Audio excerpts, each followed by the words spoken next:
देखो एक बार, क्या था topic? Residential status.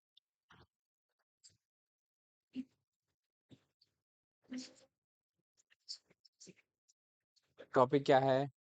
Residential status. होता क्या है कि इन इंडिया, है ना, अगर कोई बंदा एक सर्टेन लिमिट से बाद आउट ऑफ इंडिया रहे, कहाँ रहे? आउट ऑफ इंडिया रहे, किसी अदर पर्पज से, घूमने के लिए या फिर किसी काम करने के लिए, तो इसका एक लिमिट डिसाइड किया गया है कि तुम कितना दिन रहो इंडिया में, तुम इंडियन रेसिडेंट कहे जाओगे। क्या कहे जाओगे? अगर वो कंडीशन फुलफिल नहीं करते हो, है ना, तो तुमको बोला जाएगा non Indian resident, NRI, non resident Indian. Non resident Indian बोला जाएगा। कब? अगर वो कंडीशन फुलफिल नहीं करते हो तो। कंडीशन जो मेंशन किया गया है वो सेक्शन 6 में मेंशन किया गया है। किसमें मेंशन किया गया है? सेक्शन 6 में। पहला कंडीशन या बेसिक कंडीशन तुम बोल सकते हो, ये है कि सेक्शन 6(1)(a) के हिसाब से। किसके हिसाब से? सेक्शन 6(1)(a) के हिसाब से बेसिक कंडीशन ये है कि you have to live in India for 182 days in previous year. कितना दिन? किस ईयर में? अगर प्रीवियस ईयर में, मतलब जिस ईयर का टैक्स तुम देने वाले हो असेसमेंट ईयर में, उस ईयर में अगर तुम 182 डेज या फिर उससे ज्यादा रह गए, तो मान लिए जाओगे कि तुम इंडियन रेसिडेंट हो। तुम 182 को ऐसे समझो कि more than half year. More than half year. साल भर में 364 डेज होता है ना, और उसमें से हाफ ईयर तुम इंडिया में ही रह गए, तो ऑब्वियसली इंडिया में आधा से ज्यादा साल तुम इंडिया में बिताए हो, तो टैक्स भी किसको देना पड़ेगा? तुमको इंडिया को देना पड़ेगा। It is the basic condition of section 6(1)(a). क्या है ये? बेसिक कंडीशन है किसका? सेक्शन 6(1)(a) का।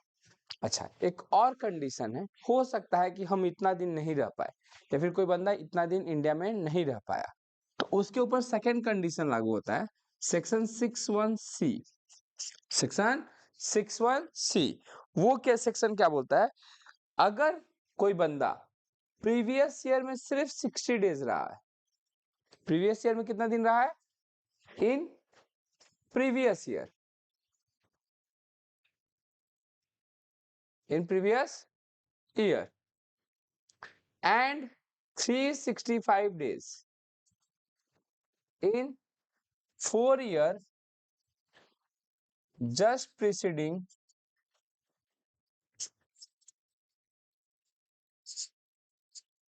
previous year। क्या बोले? फिर से बोलो। पिछले साल कितना दिन रहना पड़ेगा? 60 डेज। और उसके पिछले 4 सालों में कितना रहना पड़ेगा? 365 डेज। तब तुम माने जाओगे कि तुम रेसिडेंट भी हो और इंडियन इंडियन रेसिडेंट हो। क्या माने जाओगे?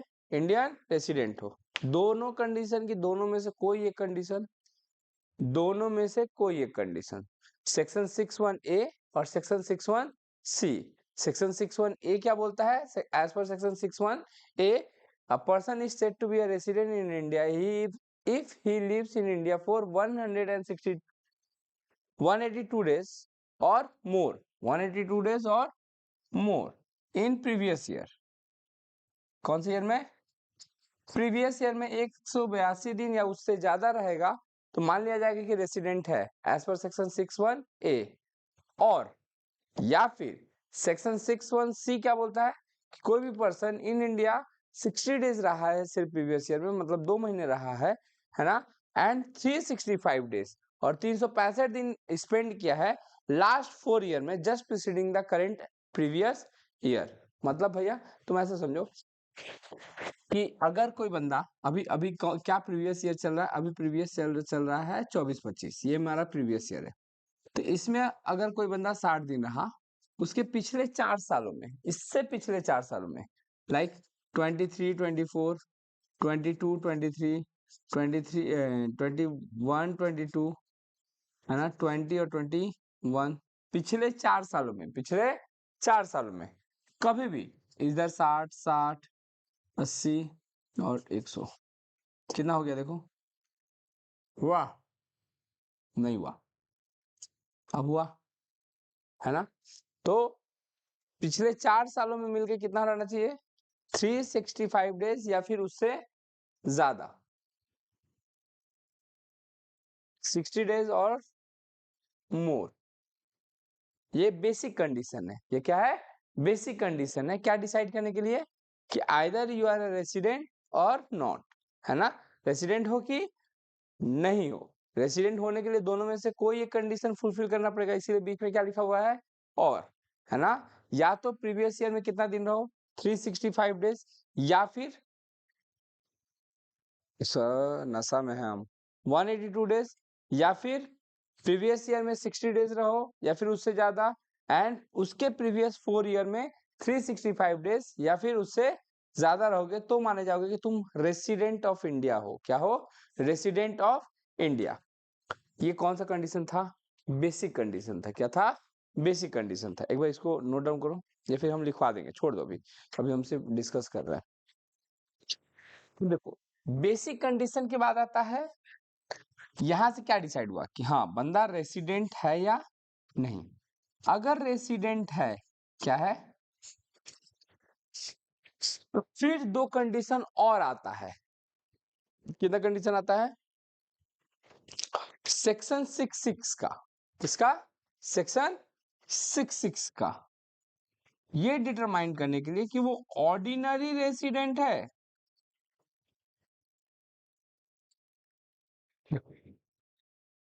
पहले हम लोग क्या डिसाइड कर रहे हैं? पहले हम लोग ये डिसाइड कर रहे हैं कि ये लोग घर का, ये लोग फिर से बोलते हैं, हम लोग पहले क्या डिसाइड कर रहे हैं कि ये लोग घर का आदमी है कि बाहरी लोग है। अगर घर का आदमी है तो घर का कौन है? लाइक होता है ना कि 3 टाइप के लोग होते हैं। एक होता है बेटा घर का, जो कि सारा रिस्पॉन्सिबिलिटी लेके रखता है, बात बात पे खर्चा करता है, हर एक बात पे उसको पेमेंट करना पड़ता है। घर का रेंट देना है तो भी बेटा देगा, है ना? चावल दाल चीनी लाना है तो भी बेटा देगा, सब कुछ कौन करेगा? बेटा। That is called ordinary resident. उसको क्या बोला जाता है? जिसका हाल जो है वो कुत्ता वाला है ना? ना घर का ना घाट का, अपने घर में अपनी इज्जत नहीं मिल रहा, कमा रहा है वही। दूसरा आता है कौन? नन और resident but not ordinary resident, like जीजा लोग, है ना? घर के आदमी है लेकिन रहते हैं मेहमान की तरह, रहते हैं मेहमान की तरह। आएगा अलग से पूरा 56 भोग बनेगा, है ना? और उसमें से जो बचा हुआ चटनी रहेगा वो बेटा को मिलेगा, ठीक है? तो ये हुआ कौन? जीजा लोग, जो आते हैं, घर के आदमी है, ऑब्वियसली है ना? घर का बोझ उठा रहे हैं ले जाके अपने घर पे, है ना? तो वो घर के आदमी है कौन? जीजा लोग, है ना? वो लोग रहते हैं, वो लोग रेसिडेंट है, बट क्या परमानेंट रहते हैं? नहीं। कभी कदार रहते हैं, कभी कदार नहीं रहते हैं, है ना? ओकेजनली वो ज्यादातर इंडिया में रहते हैं। तो ऐसा कोई इवेंट हुआ जहाँ पे उनको सोर्स ऑफ इनकम जनरेट हो रहा है हमारे तरफ से, हमारे तरफ से, तो वो भी खर्चा करेंगे। किसमें? हमारे, जैसे मालूम कि मेरा शादी हुआ तो मेरे जीजा जी को एक बड़ा सा अंगूठी दिया गया, तो वो भी मेरे को कुछ ना कुछ दिए होंगे, बड़ा ही गिफ्ट दिए होंगे। सबसे सब मैंने जितना भी गिफ्ट मिला उसमें से सबसे बड़ा गिफ्ट किसका होगा? उन्हीं का होगा, क्योंकि सबसे ज्यादा पैसा किसको मिला है? उन्हीं को मिला है। तो वट एवर इट इज, तो घर के लोग दो हैं, कौन कौन? एक बेटा और दामाद। बेटा मतलब एकदम कुत्ता वाला हाल, हर एक बात पे पैसा देना पड़ेगा, है ना? दामाद मतलब अगर हमारे सोर्स से होगा इनकम तो आपको पैसा देना पड़ेगा, है ना? अच्छा, एक आता है बाहरी लोग। कौन? बाहरी लोग। बाहरी लोग मतलब नॉन रेसिडेंट। बाहरी लोग मतलब नॉन रेसिडेंट, जो घर के नहीं है ना? गांव से कोई आ गया, गांव से कोई आ गया, पूरा खानदान लेके दुर्गा पूजा देखने। क्या देखने? दुर्गा पूजा देखने। अब दुर्गा पूजा हो गया है, अब दुर्गा पूजा खत्म हो गया, सब जाने लगा, तो क्या हुआ कि मेरी मम्मी उनके बेटे को 500 रुपया पकड़ा दी, तो वो भी मेरे बेटे को 500 रुपया पकड़ा देंगे। मतलब मेरे तरफ से अगर उनको सोर्स ऑफ इनकम होगा तो वो टैक्स देंगे, अगर नहीं होगा तो नहीं देंगे। सपोज करो कि मेरी मम्मी इग्नोर कर देती तो उधर से भी क्या हो जाता है? इग्नोर हो जाता। नहीं समझ में आया क्या बोले? ऐसा कुछ कंडीशन होता है। तो there are 3 types of person. एक होता है ऑर्डिनरी रेसिडेंट। कौन सा? एक पहले तो डिसाइड होता है कि रेसिडेंट है या नहीं। रेसिडेंट है तो वो तो घर के लोग हैं, या तो बेटा या तो दामाद, या फिर नॉन रेसिडेंट, नॉन रेसिडेंट मतलब जो गांव के लोग हैं, जो गांव के लोग हैं, जो हमारे घर पे आए हैं घूमने फिरने के लिए, क्या करने के लिए, घूमने फिरने के लिए, वो ज्यादा देर इंडिया में रहते नहीं है, है ना। रेसिडेंट वाला क्या है, इंडिया में रहता है, प्रीवियस ईयर में रहा है, चाहे उससे पहले 4 सालों में रहा है, लेकिन रहा है वो इंडिया में। तो रेसिडेंट कितने टाइप के, दो टाइप के, एक होता है ऑर्डिनरी रेसिडेंट और नॉन ऑर्डिनरी रेसिडेंट, है ना। ऑर्डिनरी रेसिडेंट होने के लिए एडिशनल दो कंडीशन फुलफिल करना पड़ेगा। कितना कंडीशन फुलफिल करना पड़ेगा, दो। एडिशनल दो कंडीशन क्या है कि आपको पिछले 7 सालों में, कितने सालों में, पिछले 7 सालों में 730 दिन इंडिया में रहना पड़ेगा, 730 days इन previous 7 years just preceding, previous मतलब को, in 7 years just preceding previous year। जैसे इसके इस साल के पीछे वाले 4 सालों में तुमको कितना दिन रहना था, 365 डेज। उसी तरह इस साल के पिछले वाले 7 सालों में तुमको कितना दिन रहना पड़ेगा, 730 डेज, तब तुम माने जाओगे कि रेसिडेंट हो। एंड यहाँ पे और नहीं है, क्या है, एंड एक कंडीशन नहीं फुलफिल करना है, दो कंडीशन फुलफिल करना है। 2 times resident, 2 times resident in India in 10 years just preceding previous year। 10 सालों में, 10 सालों में 2 बार रेसिडेंट होना पड़ेगा, 10 सालों में 2 बार रेसिडेंट होना पड़ेगा, है ना। तब जाके तुम माने जाओगे कि रेसिडेंट भी हो और ऑर्डिनरी रेसिडेंट, मैंने घर का बच्चा हो, तुम बात बात पे पैसा देगा, मैंने टैक्स देगा गवर्नमेंट को। अच्छा नहीं है ये बात, मैंने पहले हमको लगता था ना, सुनने में बहुत अच्छा लगता था, क्या कि हाँ बंदा ऑर्डिनरी रेसिडेंट हो गया। ऑर्डिनरी रेसिडेंट मतलब कबाड़ का दर्द, कहीं से भी सोर्स ऑफ इनकम लेके आओ, घर पे देना, घर पे मैंने इंडिया को देना पड़ेगा as a tax, as a tax. अगर ये दोनों कंडीशन फुलफिल किया तो कौन सा रेसिडेंट, ऑर्डिनरी रेसिडेंट, है ना। अगर एक भी कंडीशन फुलफिल नहीं किया तो रेसिडेंट तो है बट ऑर्डिनरी रेसिडेंट नहीं है, कैसा है, नॉन ऑर्डिनरी रेसिडेंट है। अगर ये दोनों में से कोई कंडीशन फुलफिल नहीं किया तो रेसिडेंट ही नहीं है। तो जब रेसिडेंट ही नहीं है ना, तो ऑर्डिनरी नॉन ऑर्डिनरी होने का कोई बात ही नहीं है। पहले क्या देखा जाता है समझो, पहले देखा जाता है कि रेसिडेंट है या, रेसिडेंट होने के लिए तुमको कंडीशन 6 सेक्शन 61A या फिर सेक्शन 61C को क्या करना पड़ेगा, है ना, फॉलो या फिर फुलफिल करना पड़ेगा। अगर नहीं फुलफिल किया तो क्या बन गए, नॉन रेसिडेंट। अगर रेसिडेंट हो तो दो कंडीशन, हाँ ऑर्डिनरी रेसिडेंट बनने के लिए क्या बनना पड़ेगा तुमको, दो कंडीशन फुलफिल करना पड़ेगा, है ना। क्या दो कंडीशन है जो कि मेंशन है तुम्हारे किस में, सेक्शन 6 सब सेक्शन 6 में। एक 730 days in 7 years and 2 times resident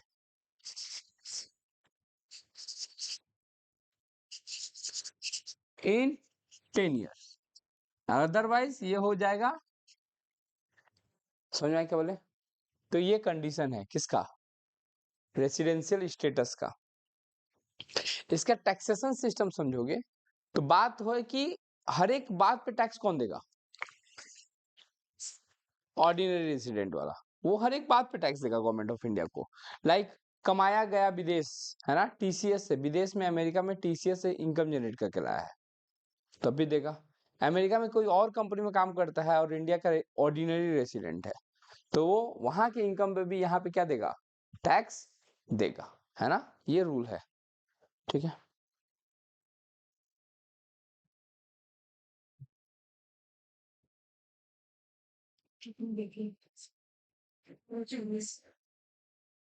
heading दे दी और रेसिडेंशियल स्टेटस देखो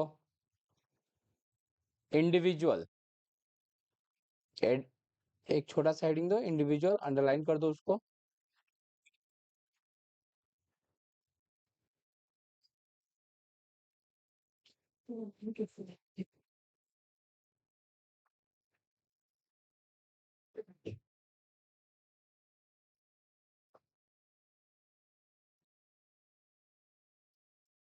देखो resident of India, resident in India.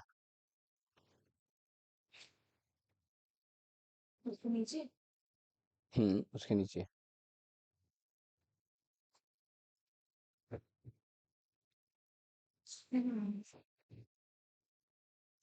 देखो an individual is said to be resident in India, लिखो एन इंडिविजुअल, उसके नीचे लिखो पैराग्राफ चेंज करके, an individual,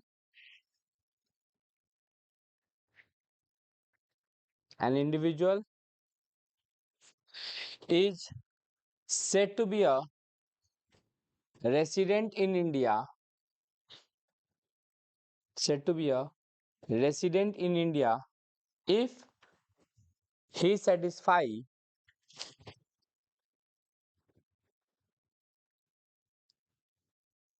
any one of the following conditions, any one of the following conditions।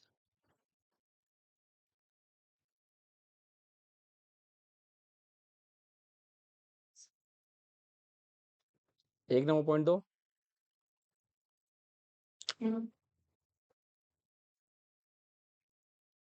any one of the following conditions, एक number point दो, he is in India, he is in India, he is in India in the previous year,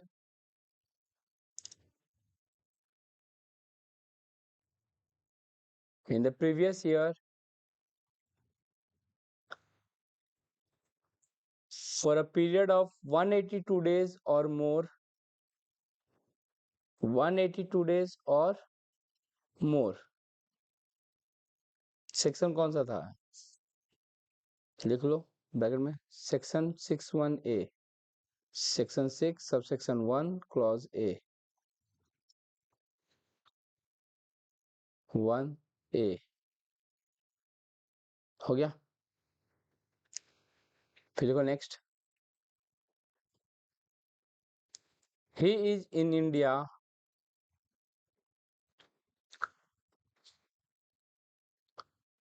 for a period of 60 days, for a period of 60 days or more, for a period of 60 days or more,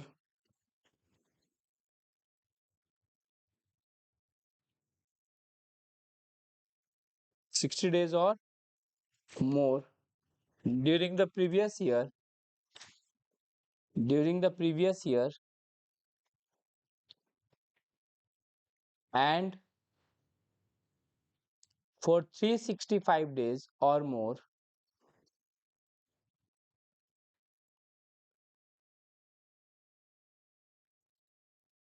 365 days or more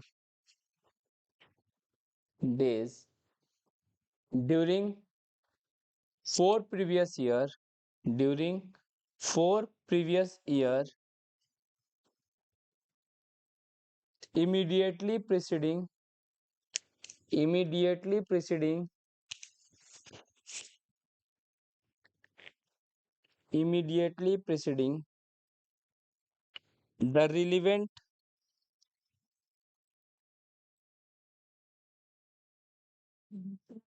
immediately preceding the relevant previous year,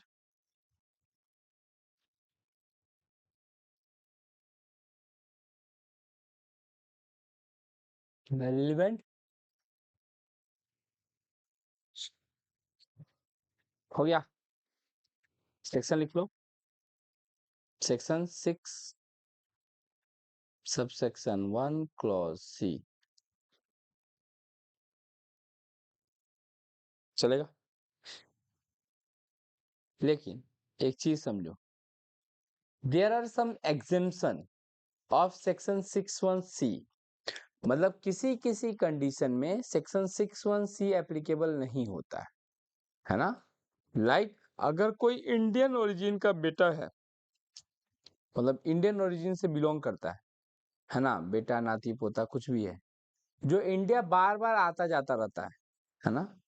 कभी मामा का शादी में, कभी मौसी का शादी में, कभी चाचा का शादी में, और शादी में आया मतलब 60-70 दिन इंडिया में बिता के जाएगा। पर तो ऐसे ऐसे करते करते तो बेचारा रेसिडेंट बन जाएगा। क्या बन जाएगा? रेसिडेंट बन जाएगा। तो उसके लिए कंडीशन फुलफिल करना पड़ेगा सेक्शन 61A वाला।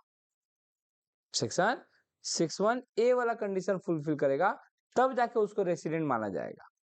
और कोई, अगर कोई इंडियन शिप क्रू का मेंबर है, किसका मेंबर है? इंडियन शिप क्रू का मेंबर है, और शिप आउटसाइड इंडिया जा रही है ना? तो इन दैट केस उसके ऊपर भी क्या एप्लीकेबल होगा? सेक्शन 61A एप्लीकेबल होगा, उसके ऊपर सी एप्लीकेबल नहीं होगा। या फिर कोई पर्सन है जो इंडिया में पहले रहता था बट आउटसाइड इंडिया जा रहा है फॉर जॉब या एम्प्लॉयमेंट पर्पस परमानेंटली, है ना? उसके ऊपर भी सेक्शन 61C एप्लीकेबल नहीं होगा।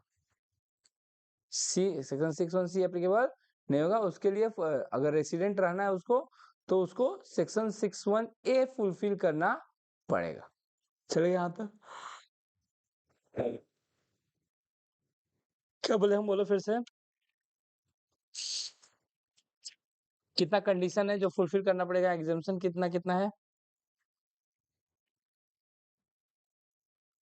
लिखो, लिखवा दे,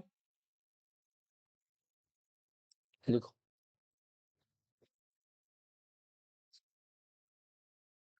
पढ़ने के लिए नहीं, एम्प्लॉयमेंट पर्पज के लिए। पढ़ने वाला तो इनकम थोड़ी जनरेट कर रहा है।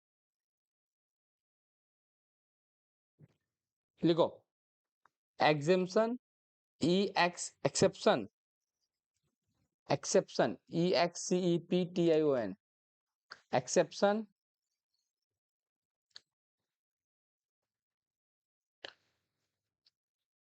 Of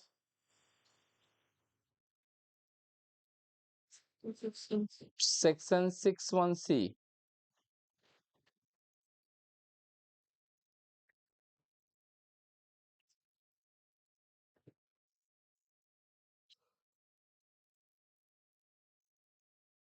section 61C।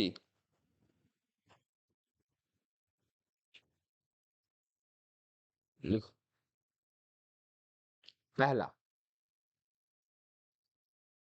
Indian citizen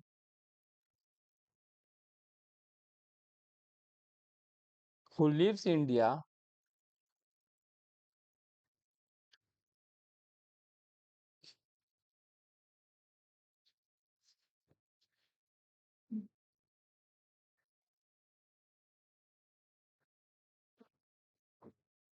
क्या बोले? फिर से बोलो। Indians, an Indian citizen who lives India during the previous year, during the previous year for employment purpose, for employment purpose।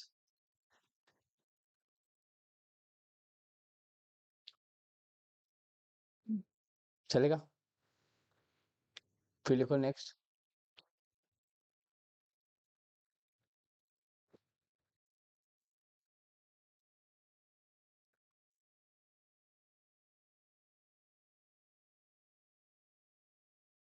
An Indian citizen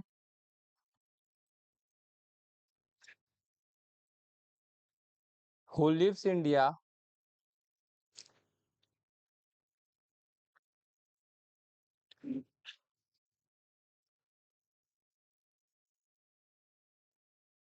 who lives India during the previous year, during the previous year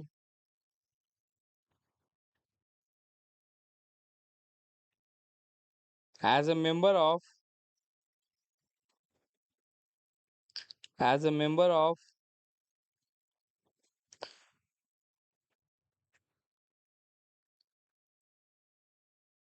crew of Indian ship, crew of Indian ship,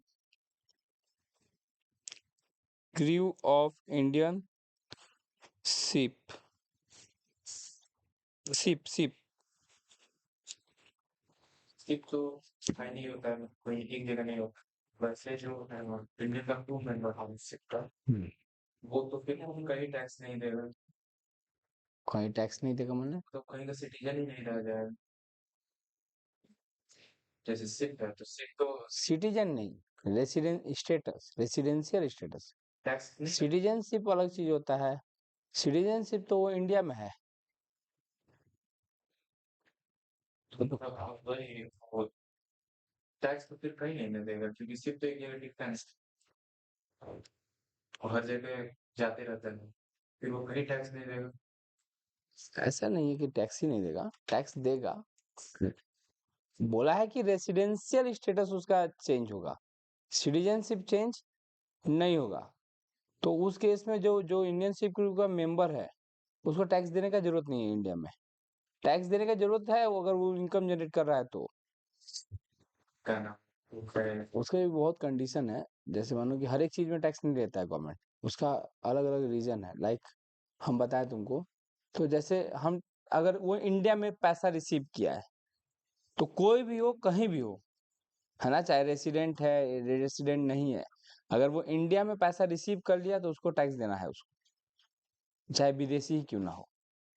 अगर वो income earn कर रहा है India से, income earn कर रहा है, मानो कि शिप क्रू का मेंबर है, शिप क्रू का मेंबर है, और उस क्रू को शिप मालिक कहाँ पे होगा, इंडिया में होगा या फिर विदेश में होगा। अगर वो इंडिया में है, वो शिप क्रू का जो मालिक है वो इंडिया में है, उसको सैलरी जो दे रहा है इंडियन पर्सन दे रहा है, कौन दे रहा है, तो वो इंडिया से कमा रहा है।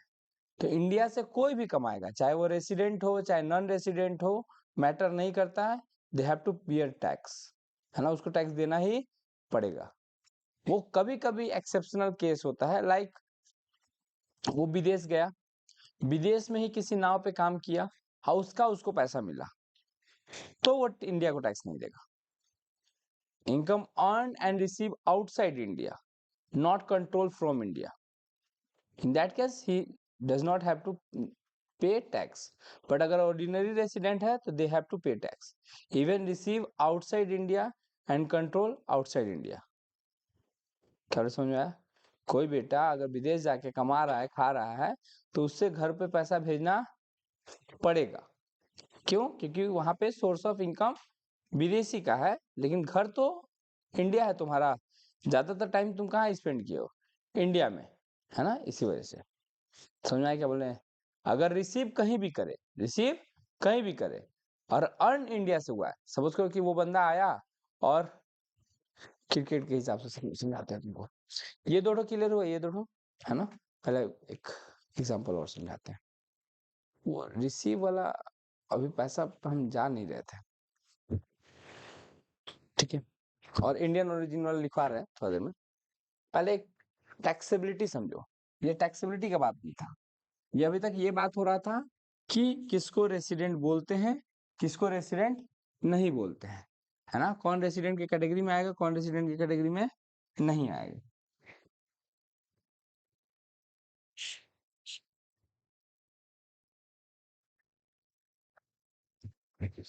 कितने टाइप के लोग होते हैं रेसिडेंट में बोलो? तीन। हाँ, एक ordinary resident, non ordinary resident और नॉन रेसिडेंट। तुम ऐसा समझो ये विराट कोहली, ठीक है, जो इंडिया का क्या है, बेटा है ना। एबी डिविलियर बोलो या क्रिस गेल बोलो, जो भी हो। और एक है रिकी पॉन्टिंग, जो कि विदेश में ही रहता है ज्यादातर, है ना, वो इंडिया में आता जाता कम है, कभी कदार जब आईपीएल हुआ तब आएगा, अदरवाइज वो इंडिया में आता जाता नहीं है ना। और एबी डिविलियर वो है, एबी डिविलियर ही नाम है ना, जो अपनी बेटी का नाम इंडिया रखा है, क्या रखा है, बेटी का नाम इंडिया। तो वैसे टाइप का रेसिडेंट नहीं है, टाइप ऑफ दामाद है इंडिया का। क्या है? दामाद है। कौन? AB de Villiers. ये कौन है? बेटा बेटा घर का, है ना, घर का लोग, जो हमेशा ज्यादातर कहाँ रहा है? इंडिया में। और ये कौन है? Non resident Indian. कौन है? Non resident Indian. अब समझो, आईपीएल होता है इंडिया में, इंडिया का त्योहार, है ना। यहाँ पे कौन आता है? सब आते हैं। मैच कहाँ हो रहा है? Delhi, Kolkata, Mumbai, Chennai, all over India, है ना। इनकम कमाया कहाँ से? इंडिया से।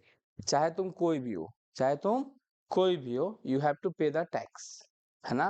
मतलब रेसिडेंट भी पेड करेगा, नॉन रेसिडेंट भी पेड करेगा, ऑर्डिनरी रेसिडेंट भी पेड करेगा, नॉन ऑर्डिनरी रेसिडेंट भी। क्यों? क्योंकि अर्न तुम इंडिया में किए हो, अर्न तुम इंडिया में किए हो, रिसीव तुम कहीं भी करो, जहन्नुम में करो, कोई मैटर नहीं करता है। रिकी पॉन्टिंग चालाक बना, बोला कि ठीक है हम कमा लिए नया, चेक हम जब अमेरिका चल जाएंगे तब भेजिएगा, है ना। तो रिसीव कहाँ किया? आउटसाइड इंडिया, बट कमाया कहाँ से था? दे have to pay tax, they have to pay tax. अब क्या हुआ कि ये आईपीएल चला गया, जब कोविड हुआ था तो ये आईपीएल कहाँ कहाँ क्राउड ज्यादा ना हो, इस वजह से इसको दुबई में शिफ्ट किया गया था। कहाँ शिफ्ट किया गया था? दुबई में। अब दुबई के केस में क्या था?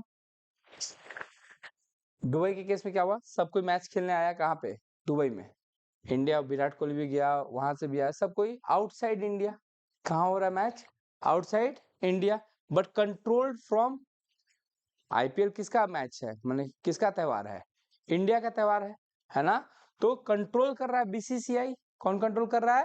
बीसीसीआई आ रहा है। ये लोग सब यहाँ पे क्या किया? अर्न किया। कहाँ पे अर्न किया? Outside India. बट ये लोग को बोला गया कि सुनिए, सब पैसा जो है दिल्ली से आके ले जाइएगा, but receive in India, receive in India, earn from, earn outside India but receive in India. कमाए बाहर है लेकिन रिसीव कहाँ किए हैं? इंडिया में। In that case they have to pay tax, सबको पे टैक्स पेड करना पड़ेगा, resident, ordinary resident, non resident. चलेगा? थर्ड, अब बोला पॉइंटिंग कि हम दिल्ली उल्ली नहीं आएंगे, हम सीधे दुबई उतरेंगे, कोविड बढ़ रहा है, दिल्ली उल्ली में ऐसे ही खतरा है जान का, हम दुबई उतरेंगे और दुबई से सीधे हम वापस अमेरिका चलेंगे, चेक आप वहीं पे भेज दीजिएगा। कहाँ पे? अमेरिका में। एबी डिविलियर भी ऐसे ही बोला कि ठीक है हम दुबई उतरेंगे, वापस हम अपने साउथ अफ्रीका चल जाएंगे। विराट कहाँ जाएगा? इंडिया। तो किसको तो टैक्स देना ही पड़ेगा, ये तो टैक्स देगा, ये तो नहीं देगा। बोला कि हम इंडिया से कोई ताल्लुक ही नहीं रखते हैं, गए कमाए दुबई में, है ना, कमाए दुबई में, रिसीव कर रहे हैं ऑस्ट्रेलिया में, तो हम इंडिया को टैक्स क्यों दे, है ना। ये भी ऐसे बोलने लगा कि हम गए कमाए दुबई में, है कि देखिए जी दामाद, आप ऐसे नहीं बोल सकते हैं, क्योंकि आपको कंट्रोल कौन कर रहा था? बीसीसीआई। मैंने control from India, control from India. IPL हो रहा था कहाँ पे? दुबई में, बट वो किसका त्योहार था? इंडिया का। उसको कंट्रोल किया कहाँ से जा रहा था? In that case they have to pay tax. Virat Kohli तो पेड करेगा ही करेगा किसी भी केस में, और नॉन ऑर्डिनरी रेसिडेंट को भी पेड करना पड़ेगा। अच्छा, रिसीव इंडिया में होगा तो तीनों देगा, अर्न इंडिया में होगा तो तीनों देगा, but receive and earn outside India, receive and earn outside India, but control from India, control होता है इंडिया से। इन दैट केस ऑर्डिनरी रेसिडेंट देगा, नॉन ऑर्डिनरी रेसिडेंट देगा, नॉन रेसिडेंट नहीं देगा, है ना। लाइक अमेरिका में तो बहुत सारी ऐसी कंपनियां हैं जो कि टाटा या फिर बिरला या फिर रिलायंस जो है कंट्रोल करती है। तो क्या वो लोग वहां पे जो इम्प्लॉय काम करते हैं जो कि नॉन रेसिडेंट है इंडिया के, वो लोग आके टैक्स देंगे क्या? नहीं। क्यों देंगे? हम लोग भी तो बहुत सारे विदेशी कंपनियों में यहाँ पे काम करते हैं, तो क्या हम विदेश जाके टैक्स देते हैं उनको? नहीं। कंट्रोल तो वो आउटसाइड इंडिया हो रहा है, कंट्रोल आउटसाइड इंडिया हो रहा है, लेकिन हम तो क्या नहीं कर रहे हैं, हम टैक्स नहीं देते हैं। चलेगा ये। अब ये आईपीएल खत्म हुआ, जब देखा कि आईपीएल सब कुछ ठीक ठाक हो गया, तो आईसीसी जो है एक इवेंट डिसाइड किया। आईसीसी समझते हो? इंडिया इंटरनेशनल क्रिकेट काउंसिल, है ना, जो कि मेन है, बोलने का मेन है, चलाता बीसीसीआई ही है, चलाता उसको बीसीसीआई है। अब उस केस में क्या हुआ? दुबई में आईपीएल नहीं हुआ, T20 वर्ल्ड कप हुआ, क्या हुआ? क्या T20 world cup India control करता है उसको? नहीं, इंटरनेशनल क्रिकेट काउंसिल उसको क्या करता है? कंट्रोल करता है। तो आउटसाइड इंडिया मैच हो रहा है, आउटसाइड इंडिया मैच हो रहा है, सारे प्लेयर उतरे कहाँ पे? आउटसाइड इंडिया, दुबई में, और वहां से इनकम जनरेट किया अपने अपने घर, है ना? क्या वो लोग टैक्स देगा? ये देगा? किसी कीमत पे नहीं देगा? ये देगा? नहीं। क्यों? क्योंकि यहाँ पे कंट्रोल इंडिया का, ये देगा, ये तो देना घर का, हर एक बात में क्या होगा? पिसटेगा, बात बात में टैक्स देगा, बात बात में टैक्स देगा। कौन? Ordinary resident. पहला केस क्या था? पहला केस था income earn and receive in India, they all have to pay tax. दूसरा क्या था? Earn in India but receive outside India, they have to pay tax, सबको टैक्स देना पड़ेगा। Earn outside India but receive in India, है ना, they all have to pay tax. Like America में, नेपाल में मेरा बहुत जमीन है, और वहां से रेंट रिसीव कर रहे हैं इंडिया में, है ना, तो हमको टैक्स देना, चाहे कोई भी हो। सेकेंड लास्ट क्या था? कि income earn and receive outside India but control from India, है ना, इन दैट केस ऑर्डिनरी और नॉन ऑर्डिनरी को देना पड़ेगा, नॉन रेसिडेंट को देने की जरूरत नहीं है। लास्ट केस क्या था? On and outside India but not control from India, control भी आउटसाइड इंडिया हो रहा है, कंट्रोल भी आउट, मतलब इंडिया का कोई कनेक्शन ही नहीं है। इन दैट केस सिर्फ ऑर्डिनरी रेसिडेंट देगा, बाकी सब नहीं देगा। चलेगा यहां तक? इसका हम सीट तुम लोग को भेज रहे हैं।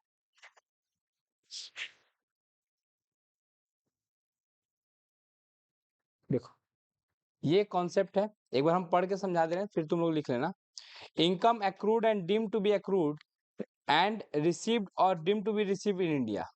इनकम एक्रूड भी हुआ है इंडिया में, या फिर होने वाला है इंडिया में, या फिर रिसीव भी हुआ है इंडिया में, और या होने वाला है इंडिया में, in that case all have to pay tax. पहला से पहला जो सेक्शन है, पहला जो सेक्शन है वो ऑर्डिनरी रेसिडेंट का है, दूसरा जो है वो नॉन ऑर्डिनरी का है, और तीसरा जो है वो नॉन रेसिडेंट का है। समझ में आ रहा है क्या बोले हैं? तीन कॉलम है ना, टैक्सेबल टैक्सेबल टैक्सेबल लिखा हुआ है। तो पहला कॉलम है किसका? ऑर्डिनरी रेसिडेंट का। दूसरा किसका है? नॉन ऑर्डिनरी रेसिडेंट का। और तीसरा कॉलम किसका है? नॉन रेसिडेंट का। समझ में आया? अच्छा, दूसरा क्या है? Income accrued outside India but receive in India. पहले एक बार लिखो तुम लोग, है ना, इसको पॉज करके, ऑनलाइन वाले पॉज करके लिख लो, फिर हम बताते हैं थोड़ा देर में। लिख लोगे तो ज्यादा अच्छे से समझ में आ जाएगा। हेडिंग कैसे दोगे? Particular resident but resident and ordinary resident. दूसरा वाला में हेडिंग दोगे resident but not ordinary resident, और तीसरा वाला में हेडिंग दोगे नॉन रेसिडेंट। करो, बनाओ, लिखो तो उसको। हाँ, देखो एक बार,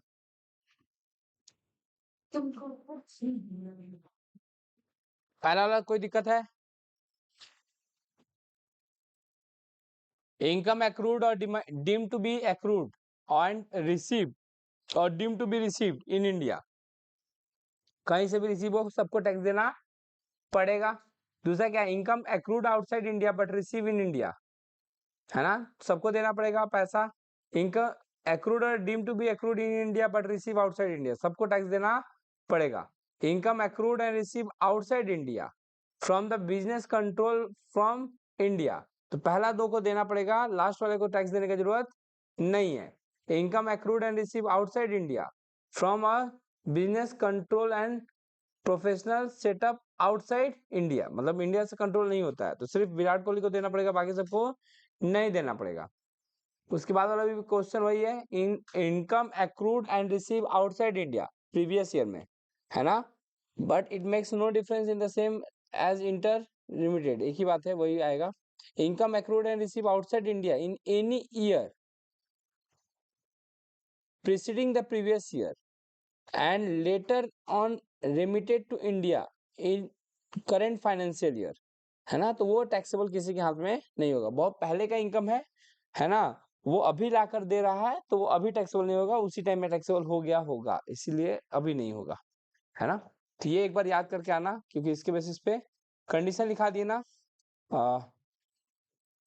सेक्शन 6 हाँ, 2 ठो लिखवाए हैं एक्सेप्शन में, एक थोड़ा-सा बाकी है। इंडियन ओरिजिन वाला केस है, लेकिन उसका डेज़ वगैरह है ना, तो उसको हम बता दे रहे हैं। लिखो।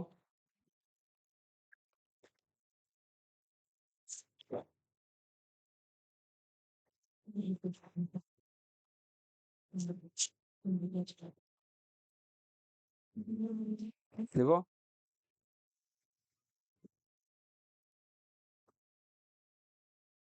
A person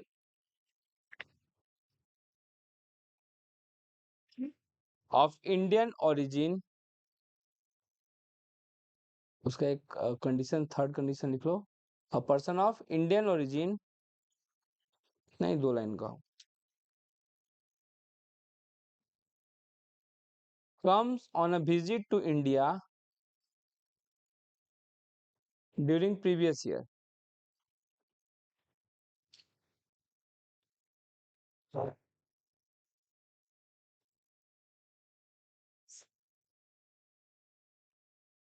visit in India for previous year.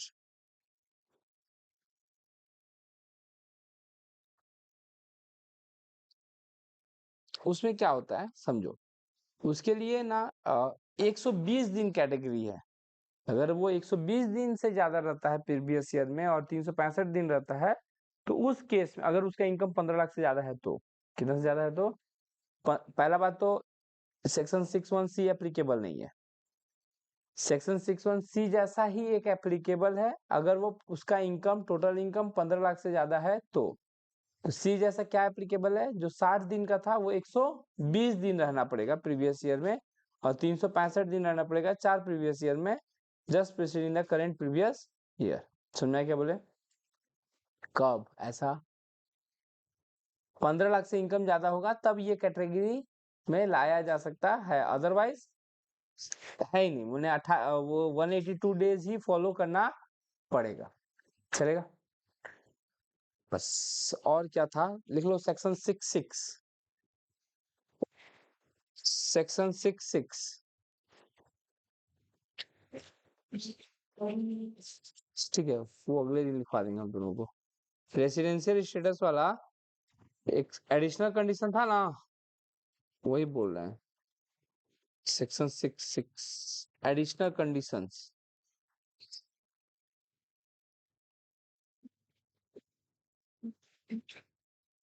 लिखो, बस थोड़ा सा लिख लो। रेसिडेंट और एंड ऑर्डिनरी रेसिडेंट, वो लिखवाए नहीं ना है वो भी। लिखो सेक्शन 66, सेक्शन 6 सबसेक्शन 6। हाँ, हेडिंग टाइप का है, section 6 subsection 6।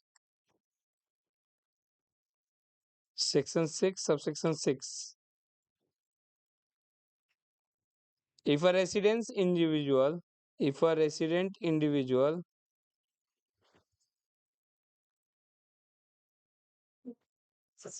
satisfy the following condition, satisfy the following condition, following two conditions, ऐसे लिखो, following two conditions, he will be treated as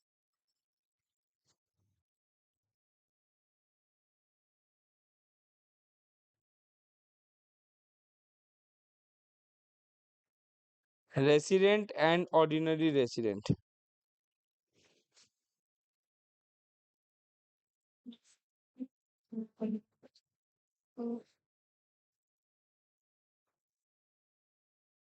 Resident and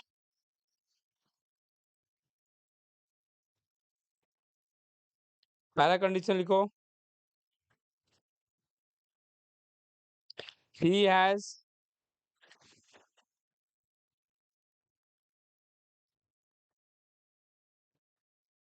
he has been resident in India, he has been resident in India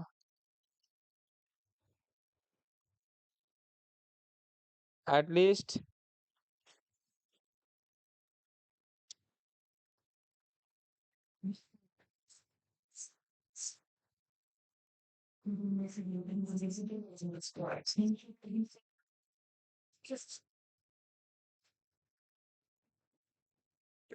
क्या बोले, फिर से बोलो। He has been resident in India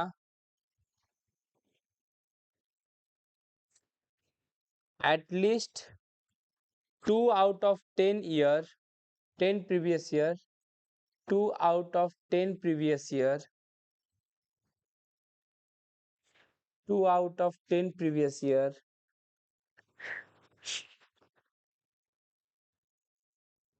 immediately preceding, immediately preceding, immediately preceding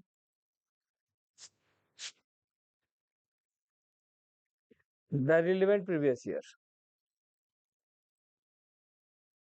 immediately preceding the relevant previous year,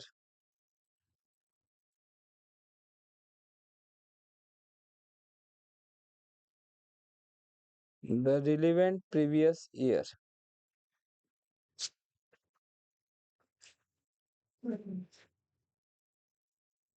Next point.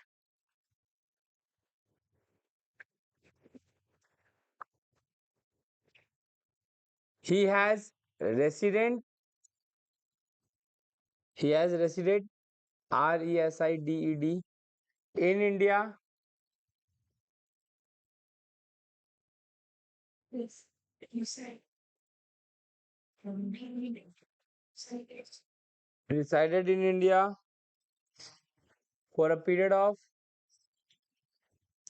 for a period of 730 days, 730 days or more